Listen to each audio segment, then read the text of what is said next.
Et salut à toutes, salut à tous, bienvenue sur N1, votre émission 100% NBA des équipes de The Playoff. La saison est finie, mais vous savez très bien, dans la NBA, il se passe toujours quelque chose. Donc, on va débriefer aujourd'hui la draft qui a eu lieu sur 2 nuits cette fois, entre la nuit de mercredi à jeudi et de jeudi à vendredi. Et pour parler de tout ça, j'ai 2 de mes acolytes, donc mon vétéran, mon gars sûr, mon franchise player, c'est Chris. Salut Chris, comment ça va ? Salut Yannick, salut à tous, salut à toutes, ravi de vous retrouver pour cet épisode un petit peu débrief de la draft. On avait fait un épisode avec Jules qu'on salue, qui n'a pas pu être présent cette semaine, pour annoncer un petit peu ce qu'on voyait sur la draft. Alors bon, c'est le jeu, on n'a pas eu bon partout, mais on a eu quelques certitudes, donc on va pouvoir en reparler longuement avec vous. Ouais. Dis-moi Chris, est-ce que toi tu as activé ta player option à 50 millions ? Non, parce que t'es en bon vétéran que tu es, en presque, enfin, en numéro 2 au niveau du GOAT. Non, mais bon. Après là, c'est vrai que ça te rajoute une cartouche à ça te rajoute un peu d'eau. En plus, ça fait, on a tellement chaud en ce moment, c'est important. Mais ça apporte de l'eau à ton moulin autour de LeBron. Et comme on disait juste avant là, voilà, je comprends pas vraiment nécessairement. Il est plus à quelques millions près et ça bloque un peu les Lakers, mais c'est un peu décevant, mais bon, bref, c'est un autre sujet. Mais non, je n'ai pas activé ma player option. Je reste agent libre, comme était le nom de l'émission avant, en tout cas du module, du format. Et ça, je suis libre de mes mouvements et de ce que je veux faire. Exactement. Et alors, justement, on a un rookie parmi nous. Alors lui, il n'a pas décliné son option. Il est obligé d'être là. C'est Elian. Salut Elian, comment ça va ? Salut les gars, écoutez, moi je vais très bien, je suis très content de parler de cette draft parce que c'est une draft que j'ai plutôt bien suivie cette saison et donc je suis ravi d'être là et de pouvoir en parler avec vous pendant la petite heure qui va suivre. Bon, alors le programme aujourd'hui, c'est assez simple. On va revenir sur les 3 premiers choix, savoir si c'était des trains qui arrivent à l'heure, tout ça, si c'est des bons fits. Ensuite, on va parler rapidement d'un cas un peu problématique. On ne sait pas trop ce qui se passe, mais on va le voir. On va parler des Français. Et puis, avant cette draft, il y a eu quand même quelques mouvements et on va s'interroger sur la pertinence de ces mouvements. Donc, on va pouvoir voir par rapport à tout ça. Ça vous va, les gars ? De toute façon, vous n'avez pas le choix. Allez, c'est parti. Avant, on va juste faire un récap sur les 5 premiers choix de la draft. C'est Cooper Flagg, qui a été numéro 1, qui va à Dallas. Dylan Harper, choisi en 2 par les Spurs. Vijay Edgecombe, qui va à Philadelphie. Knuppel, qui va du côté de Charlotte. Et Ace Bailey, qui va du côté des Jazz. Et on parlera d'autres choix si vous, en fin d'émission, si vous avez un petit coup de cœur. Ça vous va ? Comme je vous disais, Cooper Flagg, choisi en 1. Un truc qui arrive à l'heure. Dallas qui n'a pas fait de move, qui le prend. Est-ce que c'est annonciateur d'autres choses du côté de Dallas ? Et déjà, Cooper Flagg, est-ce que vous êtes hypé par Cooper Flagg à Dallas ? Chris, bon bah moi. Hypé par l'arrivée de Flagg à Dallas, on ne sait pas, on ne l'a pas encore vu jouer, donc on va attendre. Mais en tout cas, ce qui est sûr, c'est que Dallas n'avait pas le choix. On sait qu'on en a longuement parlé depuis le trade de Luka Doncic. On savait que c'était compliqué entre le management de Dallas, les choix qui étaient faits, la communauté qui suit cette équipe de Dallas. Et là, ne pas sélectionner Cooper Flagg ou alors le sélectionner et l'envoyer ailleurs, autant te dire qu'ils pouvaient fermer boutique immédiatement après. Donc, ils étaient dans l'obligation de le prendre, sachant qu'en plus, ils n'avaient que 1,85% de chance à la loterie de le récupérer. Donc, ils ont eu une chance inouïe après leur choix de virer Luka. Donc, on va voir. En tout cas, c'était obligé qu'il soit pris. Je pense que ça peut être intéressant très rapidement pour cette équipe des Mavericks, une équipe de Dallas qui va être privée de Kyrie Irving pendant une bonne partie aussi de la saison à venir. Donc, va falloir observer comment tout ça sera mis en place. Et donc, pour répondre rapidement à ta deuxième partie de question, Yannick, oui, je pense qu'il va y avoir des mouvements du côté de Dallas pour agrandir ou en tout cas peaufiner un peu la partie backcourt pour les raisons du coup que j'ai évoquées autour du cas Kyrie. Ok, toi, Elian, l'arrivée de Cooper Flagg. Bah, écoutez, moi, je pense que c'est une très bonne chose pour Dallas. Après, encore une fois, on va attendre de le voir jouer. Je sais pas à quand remonte le dernier rookie qui s'est retrouvé dans une aussi bonne situation. euh, je sais que à Détroit, à l'époque, durant la draft de LeBron James, c'est Milicic. Milicic qui est champion NBA dès la saison suivante, Ouais, mais qui n'a pas joué. mais qui a pas, ouais, en fait, qui ne joue pas et qui est complètement en galère. Donc, en espérant que ce soit pas le cas de Cooper Flag. Mais là, ça va être intéressant de voir Dallas. Ils vont devoir se positionner sur un meneur, forcément dans l'attente de Kyrie Irving.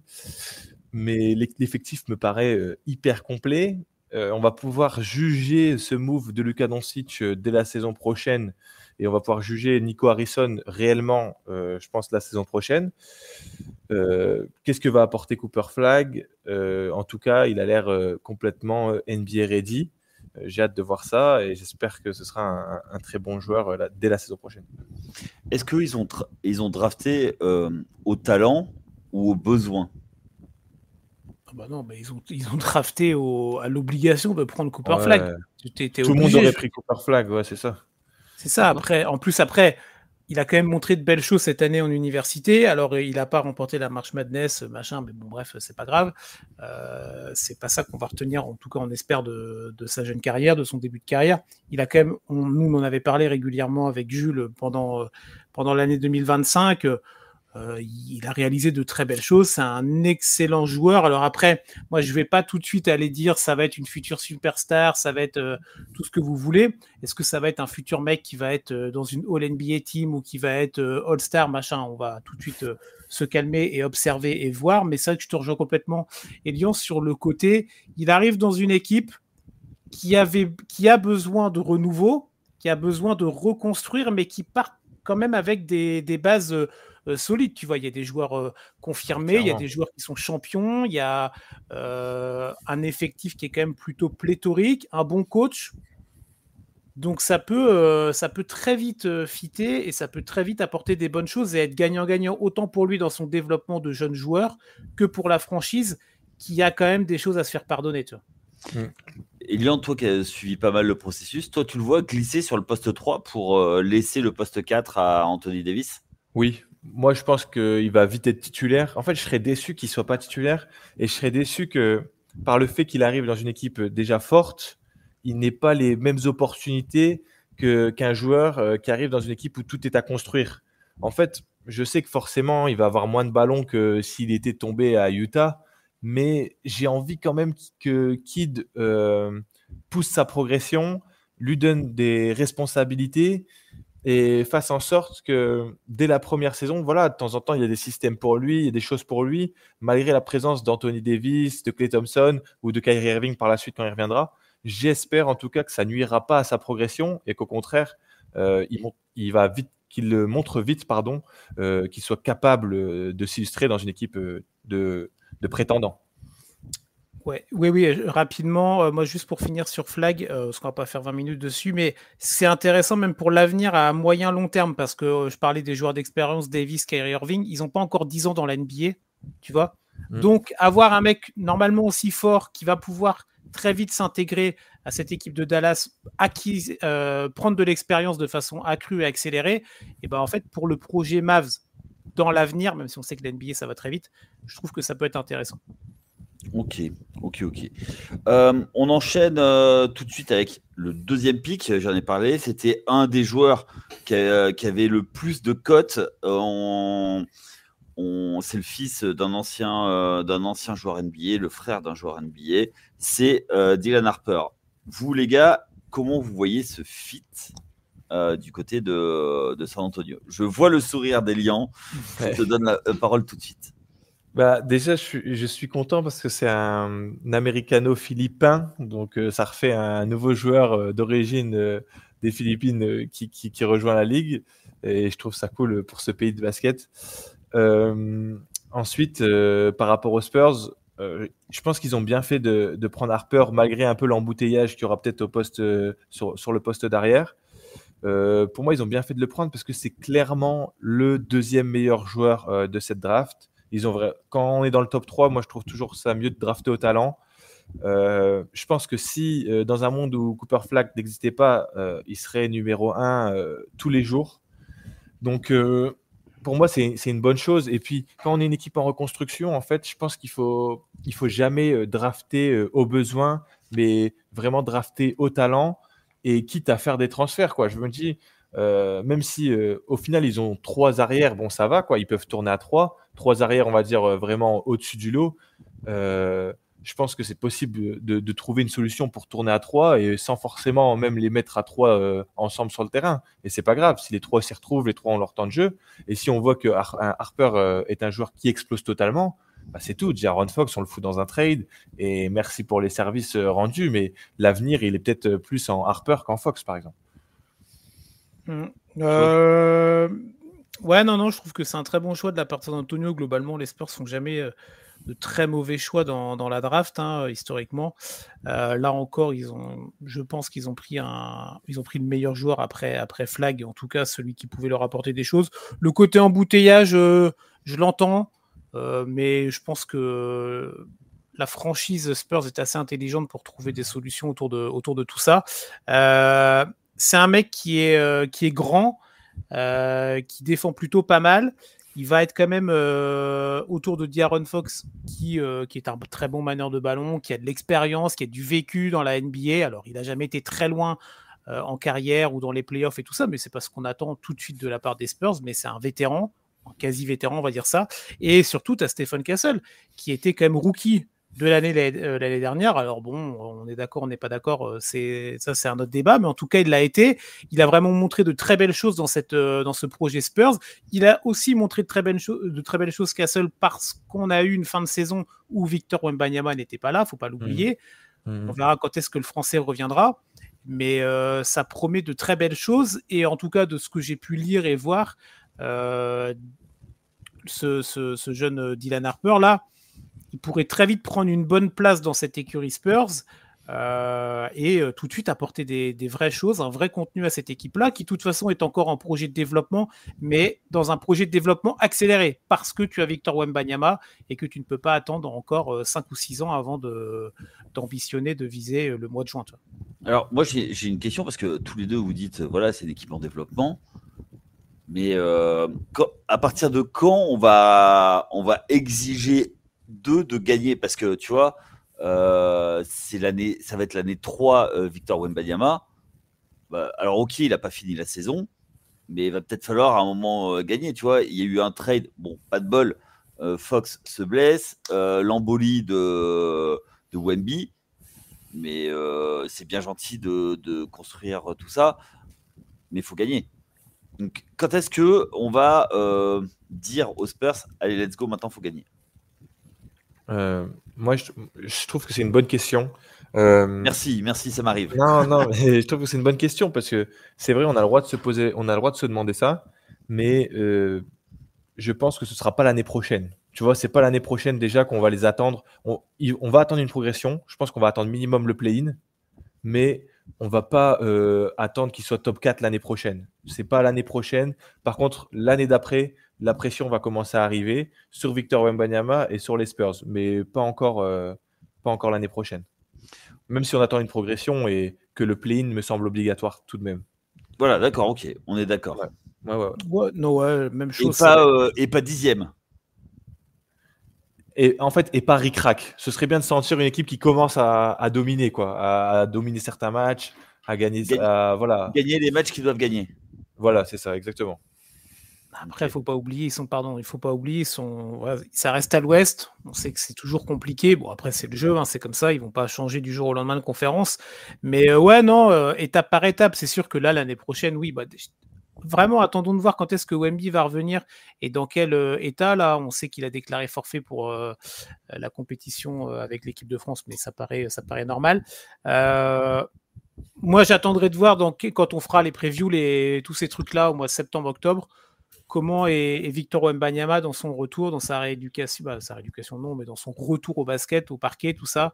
Mais ouais, tu passes par le play-in, tu te qualifies, tu vois, tu vas faire un petit tour en play-off histoire de découvrir un petit peu comment ça fonctionne.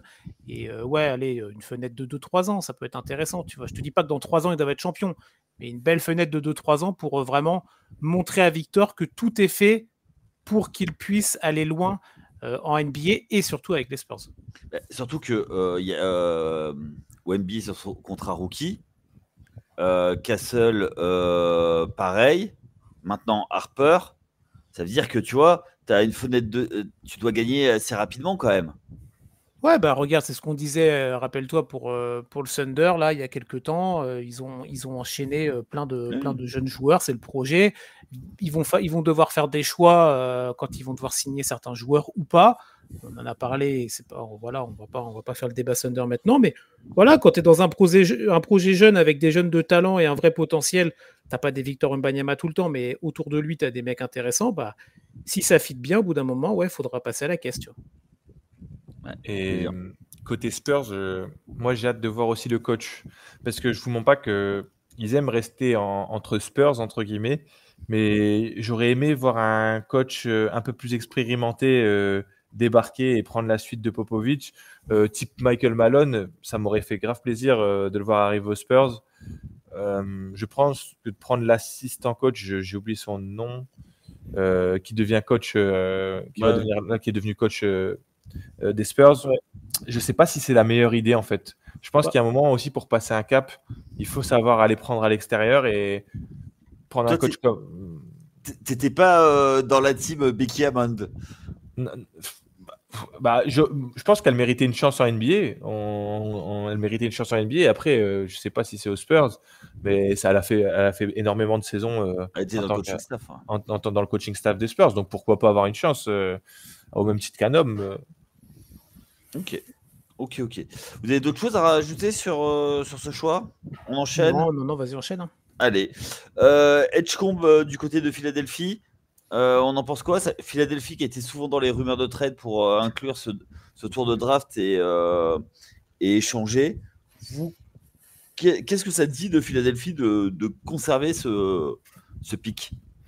Je vais prendre la main parce que c'est vrai que quand on a fait l'épisode la semaine dernière avec Jules autour de cette pré-draft, on va dire, moi je pensais pas, j'avais mis sur la table, bon je me suis trompé mais ça arrive, hein, en même temps si on dit rien on se trompe jamais, que Philadelphie ne conserverait pas ce pick 3, alors soit en l'échangeant avant la draft ou alors en prenant donc Edgecombe et après en l'envoyant ailleurs pour pourquoi pas essayer de bazarder le contrat pourri de Paul George par exemple.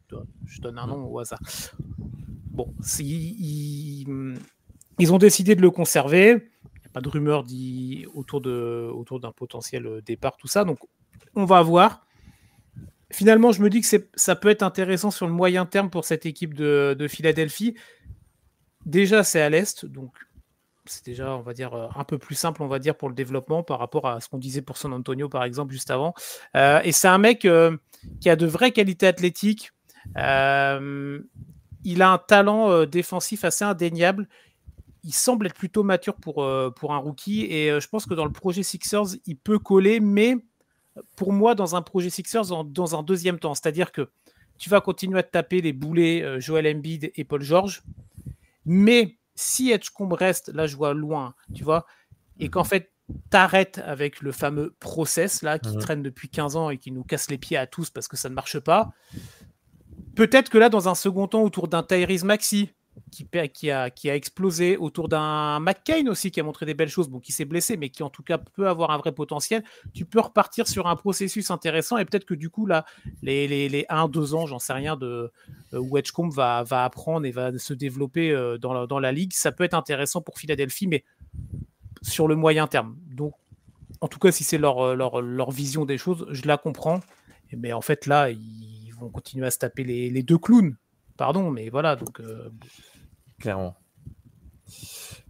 Et moi, ce que j'aime beaucoup dans ce top 3, c'est qu'on a l'air d'avoir 3 joueurs avec la tête sur les épaules.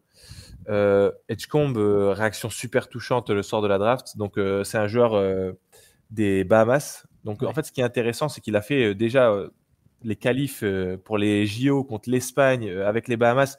Donc ça, je trouve que ça rajoute directement de la maturité et de la valeur à un joueur, parce que d'avoir joué à ce niveau-là, c'est pas le niveau universitaire, quoi. Il s'est frotté à à des hommes plus vieux, des joueurs plus vieux, plus durs.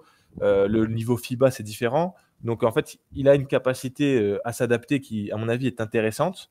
Puis, le mec, il se fait drafter. On voit toute la reconnaissance, les larmes. Il a galéré, il l'a dit dans la jeunesse.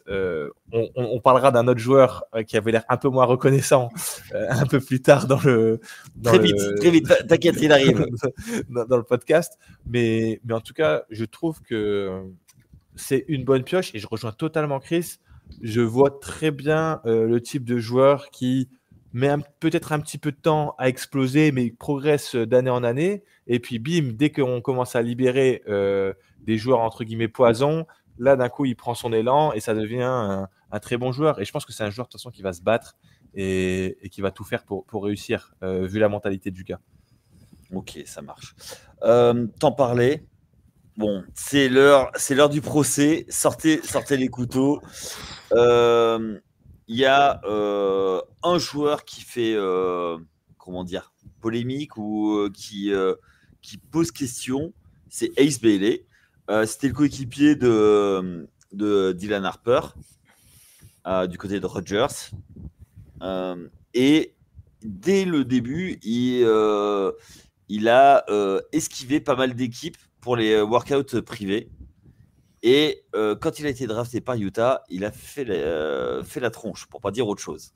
Vous, les gars, comment vous voyez cette attitude? Et est-ce que vous voyez que on va pouvoir en tirer quelque chose? Alors, il a refusé les workouts, il a tiré la tronche et il a dit en conférence de presse ensuite que, voilà, en gros, lui, il était...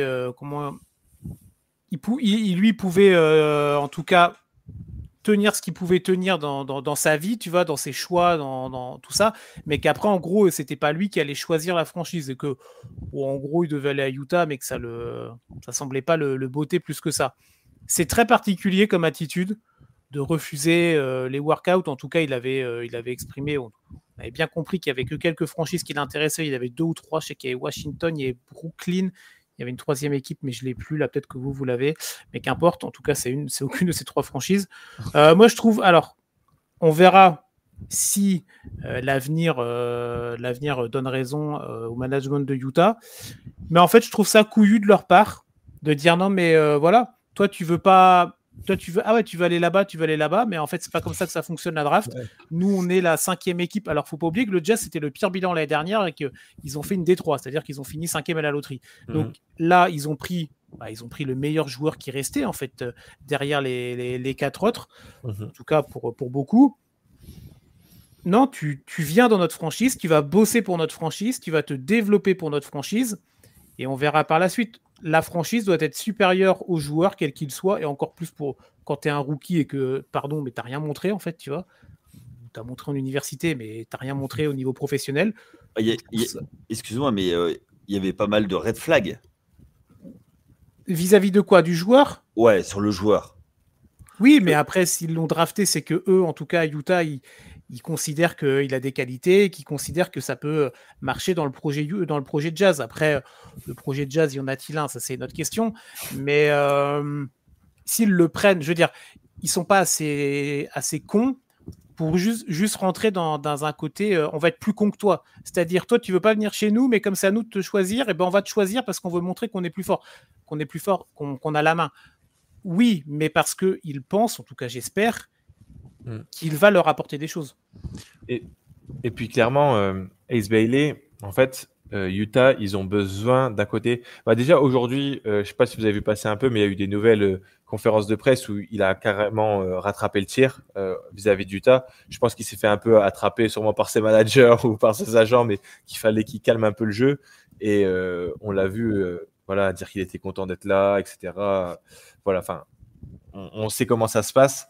Mais ce que je veux dire que moi je pense que c'est pas, je suis d'accord avec Chris, je pense que c'est pas une si mauvaise chose qu'il se retrouve à Utah, dans le sens où Utah il n'y a pas de star en fait, et là même si on peut aimer ou non le comportement, il se retrouve avec le profil d'un gars qui a en tout cas l'ambition d'être une superstar dans la ligue, qui se comporte déjà comme une star, donc à voir maintenant si le jeu match avec son comportement. Mais je pense que c'est bien parce que le Jazz, ça fait plusieurs années qu'ils draftent des plutôt bons joueurs, mais il n'y a personne qui sort du lot. Il n'y a personne qui fait vendre des maillots là en ce moment au Jazz. Je pense que Ace Bailey peut changer un peu le visage de la franchise. Et pour le coup, qu'il soit fort ou moins, ça peut être le genre de joueur pour lequel tu regardes un match parce que tu as envie de voir du coup ce que ça donne après tout ce qui s'est passé. Ouais, et je pense vraiment que si lui, il arrête de faire sa tête de con et qu'il se dit bon bah je suis à Utah et c'est comme ça et je vais me développer en tant que jeune joueur et athlète et sportif là-bas. Comme tu l'as dit, comme il n'y a pas nécessairement de mec qui sort pour l'instant du panier, bah lui peut très vite devenir un peu cette égérie pour cette franchise-là qui a besoin quand même de reprendre un second souffle parce que déjà, on va remettre la cartouche habituelle avec Yannick, mais à l'époque de Mike Conley et compagnie, comment il s'appelle ? Donovan Mitchell, pardon. Ouais. Surtout Donovan Mitchell et compagnie. Bon, ça pouvait finir premier à l'Ouest, mais ça se cassait la gueule en play-off. Ouais. Donc depuis, il se passe ils plus rien. Ils n'ont pas gagné à l'Ouest, ils n'ont pas terminé premier. Si, il y a une année, ils ont fini premier, Yannick. Ouais. Ah ouais, oui. tu vois et vu qu'ils ont fait pas d'année en play-off comme d'hab. Yannick était en coma cette année-là, c'est pour ça. Non, mais en tout cas, depuis longtemps, il se passe plus grand-chose à Utah. Limite, si on regarde les matchs, faut être quand même un fan hardcore de NBA. Donc, il faut espérer que pour la franchise et pour le joueur, voilà, ça rentre dans un bon mood, dans un bon fit et qu'ils arrivent à faire quelque chose. Il y a du boulot quand même. Mais, après, c'est Danny Ainge qui est aux commandes. Donc, il sait ce qu'il fait, il sait comment arnaquer les autres general managers de la ligue. Hein, je crois que du côté de Brooklyn, ils se souviennent encore. Mais il faut quand même de la place parce que, bon, on l'a appris, on devait peut-être en parler un peu plus tard, mais c'est l'occasion. Ils ont quand même tradé, comment il s'appelle, Colin Sexton. Ouais, pour Nurkic. Pour Nurkic. Oui, si. Ils ont envoyé Sexton à Charlotte contre Nurkic. Ouais. Donc, tu vois, ça veut dire qu'ils ont vu quelque chose en Bailey pour lui faire de la place, quoi, tu vois, pour lui donner des tickets shoot. Mais de toute façon, moi, je pense que Bailey, les gars, honnêtement, je pense qu'il a fait peur un peu aux équipes du top 3 en termes de comportement et qu'il y avait d'autres joueurs très forts. Mais il y a encore 2 ans, il était annoncé top 2 de la draft au coude à coude avec Cooper Flagg et Harper. Donc, moi, je pense que le talent, il est indéniable. Après, quelle mentalité va avoir le joueur? Comment il va s'adapter en NBA? C'est ça la question. C'est ça les points d'interrogation. Moi, j'ai une question par rapport... Alors, on a vu par rapport aux joueurs du top 3. Les joueurs du top 3, cette année, ils sont quand même pas mal entourés. C'est-à-dire que, tu vois, du côté de Cooper Flagg, bah, y a des joueurs référencés. Du côté d'Harper, bah, y a Wemby et Fox. Donc, c'est référencé. Et après, dans le top 3, c'était Edgecombe. Et il est entouré aussi. Et il y a des joueurs, bien entourés ou pas, mais il est entouré. C'est clair. Du coup, lui, Bailey, c'est un peu le désert de Gobi, quoi. Ouais. Mais c'est clairement la gueule du mec, du coup, comme il a tous les ballons, qui va chaparder le rookie de l'année à des gars qui sont peut-être plus forts, mais qui sont dans des équipes plus fortes aussi. Et du coup, avec moins de ballons, moins de points. Là, c'est sûr que s'il veut faire ses stats à Utah, il a le champ libre. Là, il aura, c'est ça, clairement. Là, il a le champ libre pour envoyer des grosses lignes statistiques et très, très, très rapidement. Donc, et après, si au pire ça ne matche pas, Bailey, Utah ou machin, comme tu l'as dit, Danny Ainge est assez intelligent. Il a quand même un joueur normalement qui semble être très qualitatif. Si ça ne fit pas, il pourra toujours le dégager ailleurs. Il y aura des équipes qui prendront ce profil-là. On n'y est pas, tu vois.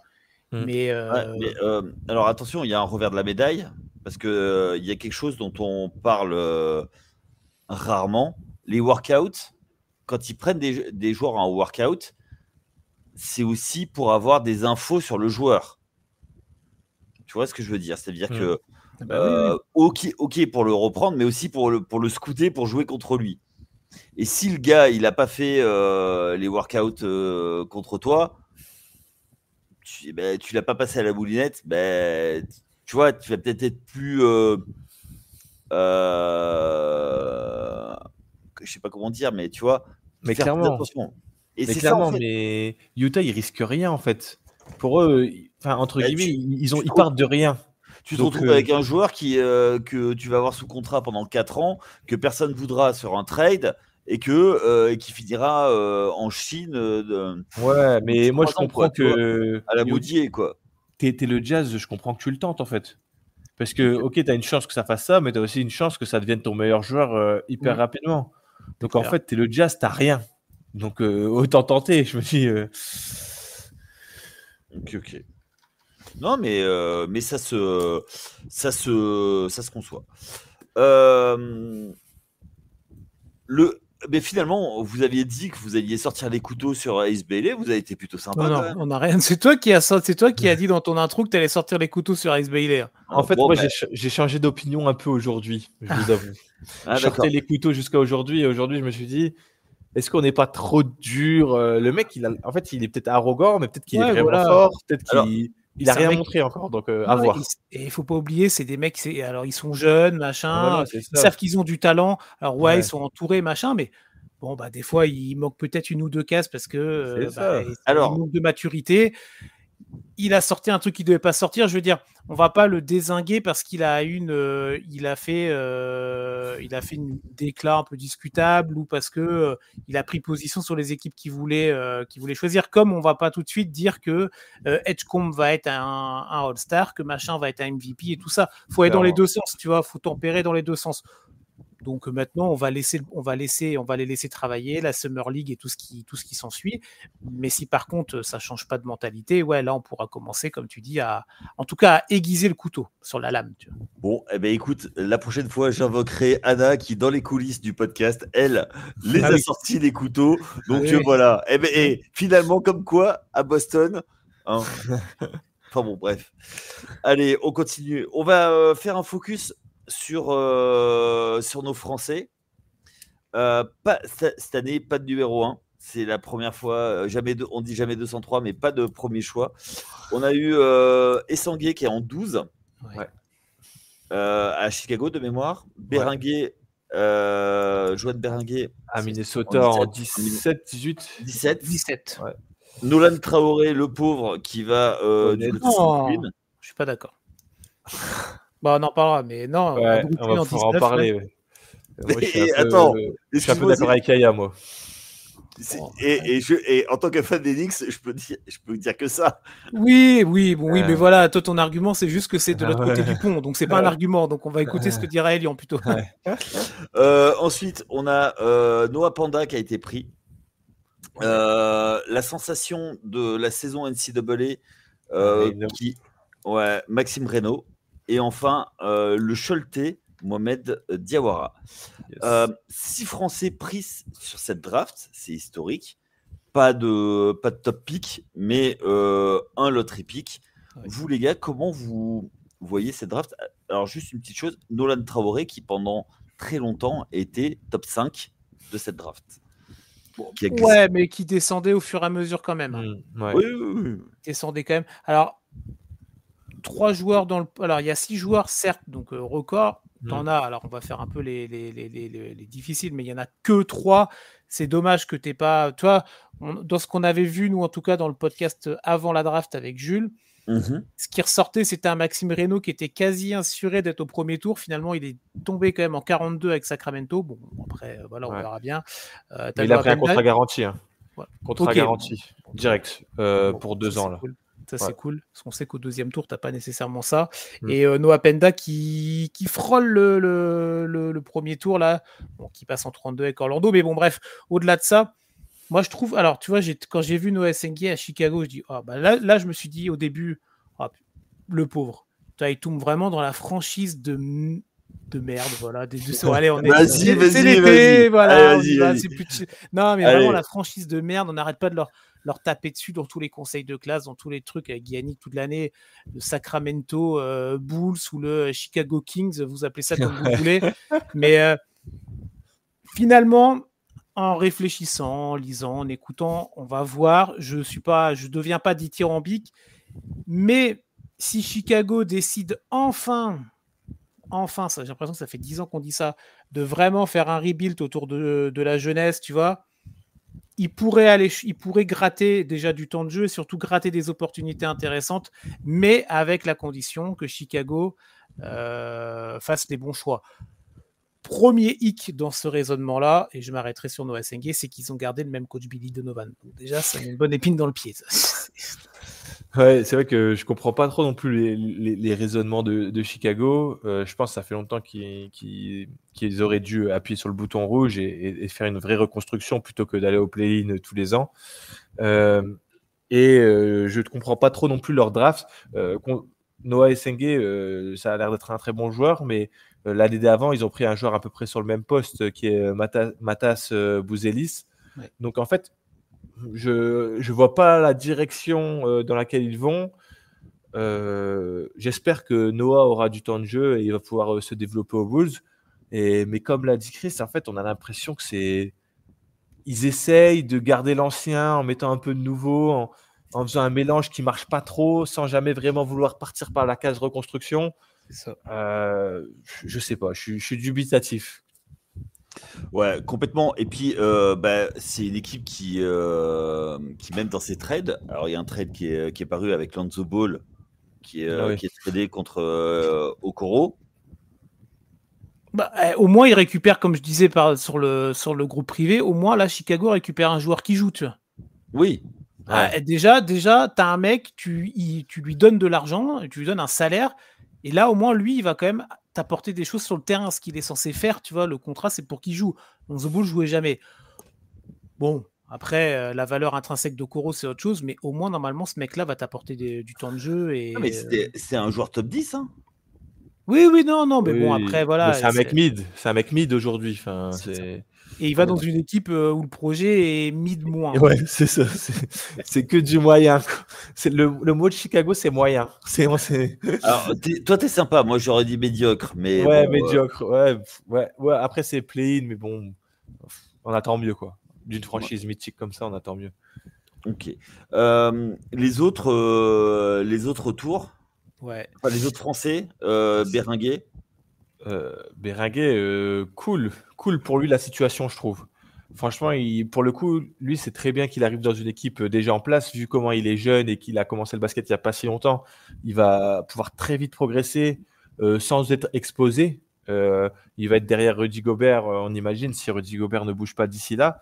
C'est super d'avoir un pivot français avec lui qui va pouvoir lui apprendre un peu le métier et puis être là en mentor. Donc moi je trouve que sa situation est nickel. Alors oui, mais en même temps, alors lui par contre aura peut-être pas nécessairement beaucoup de temps de jeu, ou en tout cas il ira peut-être jouer en ligue secondaire là, ouais. Parce qu'on sait que Minnesota c'est pas comme d'autres projets là, ils ont des ambitions. On a vu là, ils ont fait une extension pour Randle là, 100 millions sur 3 ans je crois, ouais. Comme ça. Sur Reed aussi.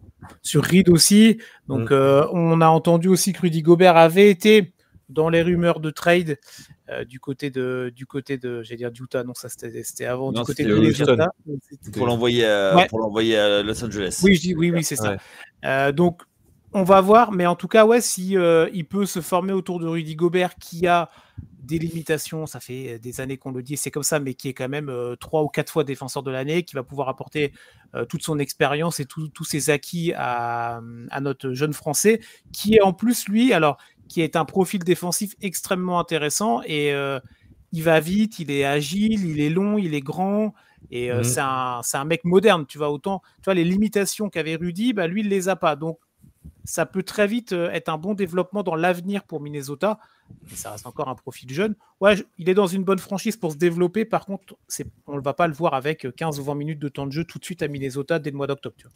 Totalement. Ok. Toi, tu parlais de Chris, de Nolan Traoré à Brooklyn. Ouais. Toi, comment tu le vois? Parce que t'aimes bien ce fit.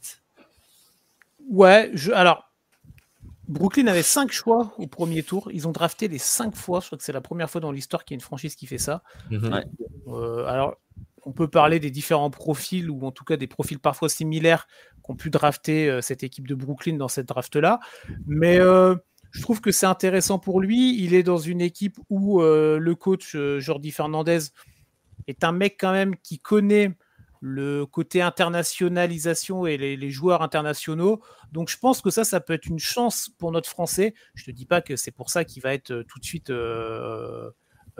titulaire, machin et tout ça, mais il est dans une franchise qui se développe et qui, je trouve, après le marasme du Big Three catastrophique que ça a été, travaille tranquillement dans l'ombre des autres franchises et dans l'ombre de l'ogre new-yorkais, mais fait je trouve, du travail pas trop mauvais comme d'autres franchises en ce moment.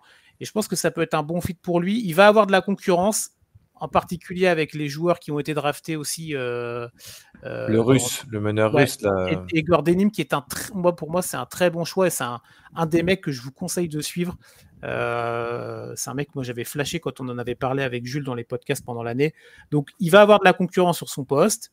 À lui de montrer qu'il peut performer tout de suite en NBA et surtout d'effacer certains historiques français à la main qui n'ont pas été très bons ces derniers temps, en particulier à Brooklyn. Désolé Kylian Hayes, mais c'est pour toi celle-là. Ouais, j'entends totalement tes arguments et je suis assez d'accord avec toi sur le côté international, le côté un coach, je pense, qui est un bon coach, que Brooklyn essaye de faire les choses bien dans leur reconstruction, mais moi j'ai un peu peur en fait, plus pour lui, qu'il s'y retrouve pas, qu'il n'arrive pas à prendre sa place, que justement là le meneur russe, j'ai encore oublié son nom, Egor Denim prenne beaucoup de place à la main et n'en laisse pas beaucoup à Nolan. Par exemple, j'aurais préféré qu'il tombe un spot derrière à Miami. Tu vois, à Miami, je trouve que ça aurait été la situation idéale pour lui. Du coup, je sais pas. Je suis complètement mitigé. Après, peut-être qu'il va nous faire taire. Il va me faire taire, pardon, et il va carrément prendre sa place et gagner sa place dans cet effectif. Mais en fait, j'ai plus peur pour son temps de jeu. Ouais. Brooklyn, c'est le problème, c'est un peu l'armée mexicaine, quoi. Tu vois, j'ai l'impression que du côté de Brooklyn, on essaye de faire depuis des années ce que OKC a essayé de faire. C'est-à-dire que on a essayé plusieurs choses, de développer des joueurs, après de les trader. Il y a eu le projet Atkinson, et après derrière, on fait un craquage total. On ne sait jamais quand ils sont capables de péter un câble, quoi. Donc, et de dire, voilà, tel joueur, voilà. J'ai un peu l'impression que c'est un cimetière à prospect. Donc, moi, j'ai un peu peur pour lui. On parle souvent du fait de tomber dans la bonne franchise. Ouais. Les franchises comme ça, où tu prends beaucoup de jeunes et t'essayes, machin. S'il arrive tout de suite à trouver son binôme, son trinôme, à gagner des points, gagner du passage, peut-être. Mais s'il tombe sur un coach qui très vite veut sauver sa place et donc il risque d'aller en G-League et de ne pas être mis sur le terrain. Donc je sais pas du tout ce que ça va donner. Juste une petite chose, on en a parlé rapidement. Noah Panda et Maxime Breno, vous les voyez sur le terrain? Ouais, c'est compliqué. Là, comme ça, quand tu es au deuxième tour, tu n'as aucune certitude. Moi, je vais mettre mon joker sur cette question, je t'avoue. Je veux pas aller dire quelque chose alors que j'ai pas été checker un petit peu ce qu'il en est des retours, tout ça. Donc là, franchement, je sais pas. Toi, Elian? Je pense que Reno va être utilisé vu qu'ils l'ont signé sur un contrat garanti. Donc, à partir de là, je pense en tout cas c'est qu'ils ont envie d'essayer d'utiliser. Je pense qu'à Sacramento, il y a une place derrière Sabonis. Et sachant que je ne suis pas sûr que Sabonis termine l'été aux Kings. Et ensuite, pour Penda, apparemment, il est descendu dans la draft aussi parce qu'il avait dit je veux absolument jouer en NBA et pas faire une année en Europe avant de revenir. Donc, si Boston l'a pris, c'est sûrement aussi pour le faire jouer. car ils avaient connaissance de cause. C'est Orlando, hein, c'est pas Boston. Orlando, pardon. Orlando. Oui, et puis Orlando, c'est quand même une bonne situation. C'est mieux qu'il y a quelques années, oui, ça, en effet. Ouais. Surtout que là, avec toutes les blessures dans la conférence Est, il y a pas mal de place pour Cleveland, Orlando. Mais Orlando, il y a un gros coup à jouer l'année prochaine, là. Ouais. Clairement. Okay. Et Noah Panda va avoir un peu de temps de jeu.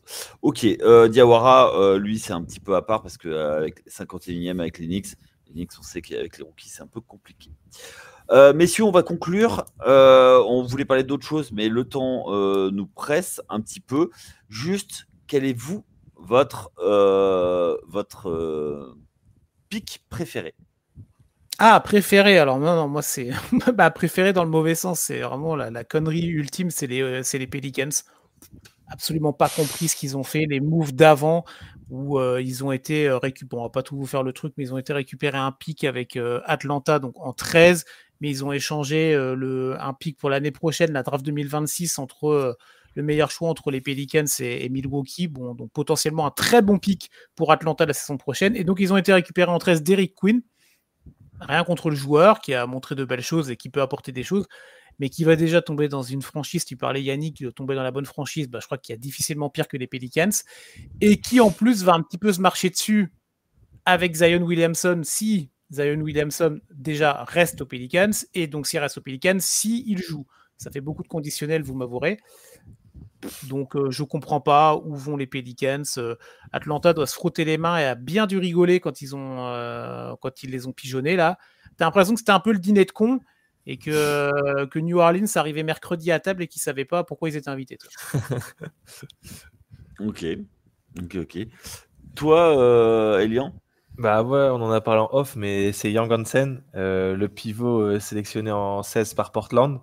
Déjà parce que j'aime bien les belles histoires. Et il était dans les tribunes alors qu'il ne s'attendait pas à se faire drafter en fait ce jour-là. Il était en tribune, il se fait sélectionner en 16 par Portland.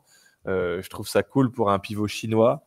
Et de plus, en plus de ça, je pense que c'est un très bon joueur. Après, on va faire attention avec ça. Mais dans la ligue chinoise où il jouait déjà en professionnel, elle vaut ce qu'elle vaut la ligue chinoise, mais tout de même, c'est une ligue professionnelle où il signait quand même 16,6 points, 10,3 rebonds, 3 passes décisives et également 2,6 contre. Donc, je pense que c'est un joueur très intéressant. Là, Ayton a été coupé, donc il y a la place pour Klingan qui a été drafté l'année dernière et lui. J'ai hâte de voir son développement. Je pense qu'il va quand même faire quelques allers-retours en G-League au début, mais pivot très très intéressant, très très grand. Et c'est cool, je trouve, ce serait cool de revoir un pivot chinois dominant en NBA. Donc voilà, c'est mon petit coup de cœur. Ok.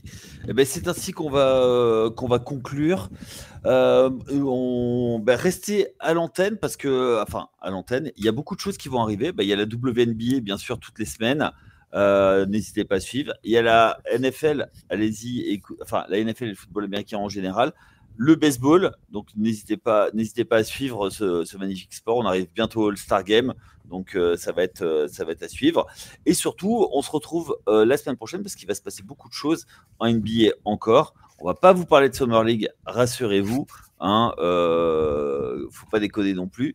On va surtout débriefer la première semaine de Free Agency avec tout ce que ça correspond et quelles vont être les nouvelles forces en présence de la Ligue.